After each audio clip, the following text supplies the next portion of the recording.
Hello there, ladies and gentlemen. Bonkekook here, aka the Lonely Achievement God, and today I'm going to be showing you how to get one of the more difficult achievements in MLB The Show 21. It's not a hard achievement, but it is, of the achievements in the game, it requires the most attention to what you are doing.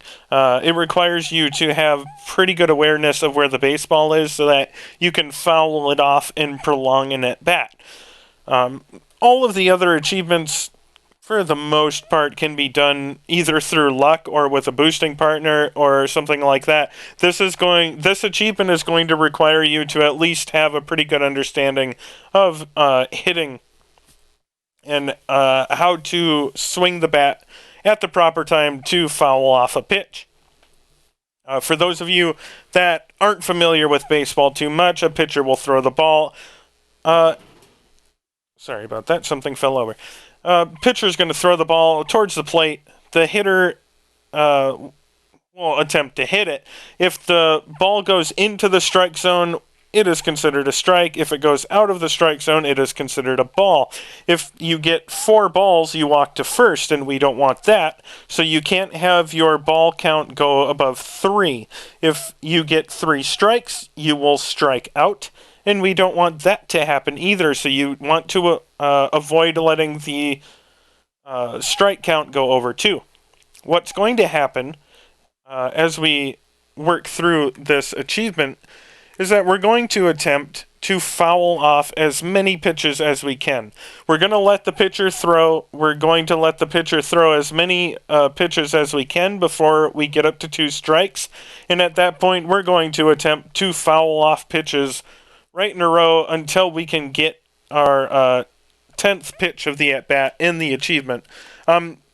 This didn't take me too long, but there are a couple of sliders that we're going to need to adjust. So go ahead into your sliders real quick. And you're going to want to turn up the foul frequency for the human all the way up and the solid hits all the way down. Everything else is fine. You might want to, adjust some of these back towards the default if you are having trouble with this achievement. But as long as you...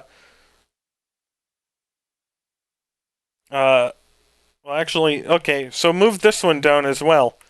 Probably to default, because it does say it will reduce misses. So we don't want to swing and miss, but we do want to foul off. So I would move human timing to the default setting in the middle and turn solid hits all the way down and turn foul frequency all the way up.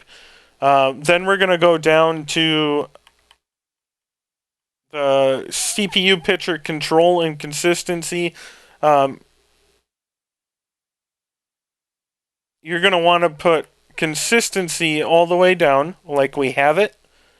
Strike frequency all the way down. And you're going to want to put the control right about the center.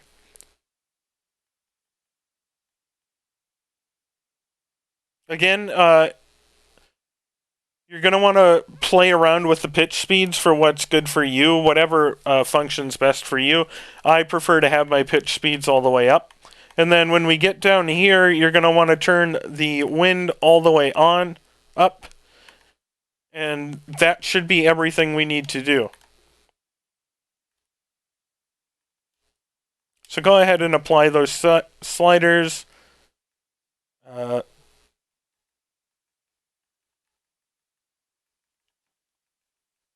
We'll just name it that.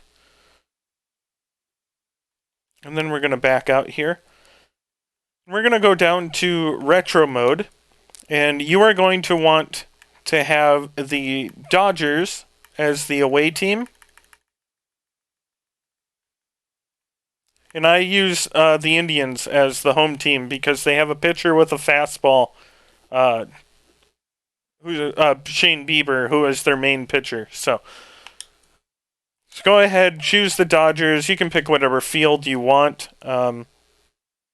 You could potentially look into fields that are more pleasing. It doesn't matter what pitcher you pick. You're not going to be pitching.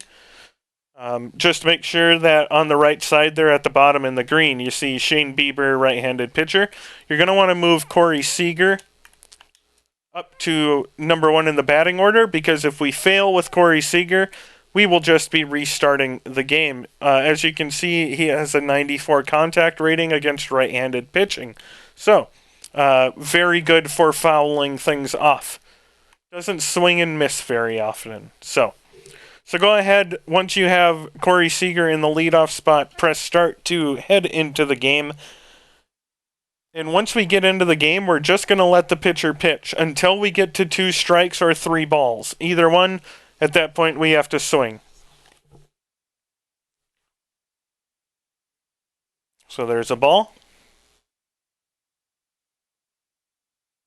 And there's a ball.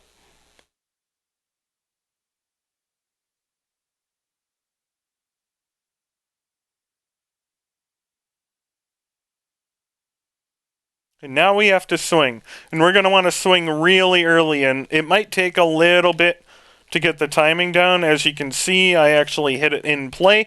So if that happens, go over to pause the game first, then go over to exit and confirm restart. And it literally drops you right back in. And you start the whole process over.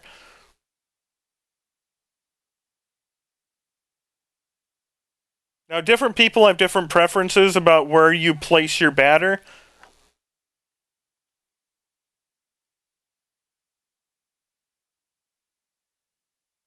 Hit it out. Okay.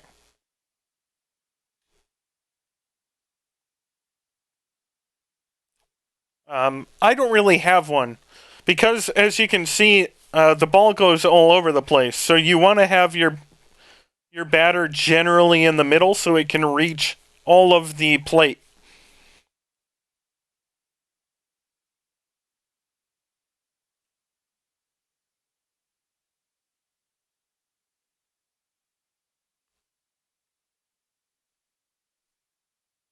And of course I swung too early.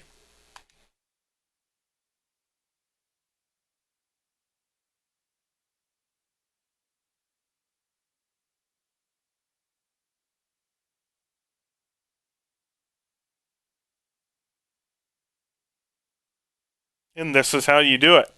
So you could feasibly boost this with a partner.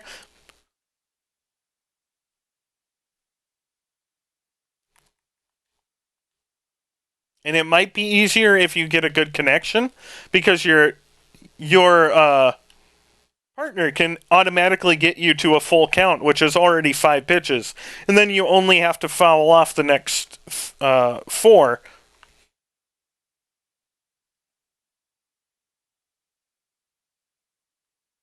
So we're up to 3, 4,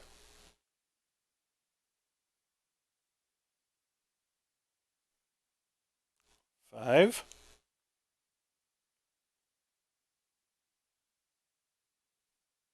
6,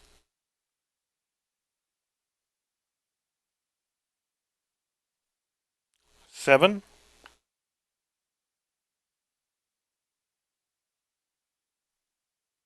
8,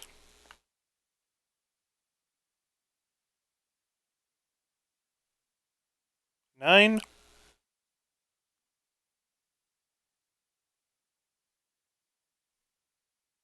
10. That should be our achievement, and there it is, ladies and gentlemen.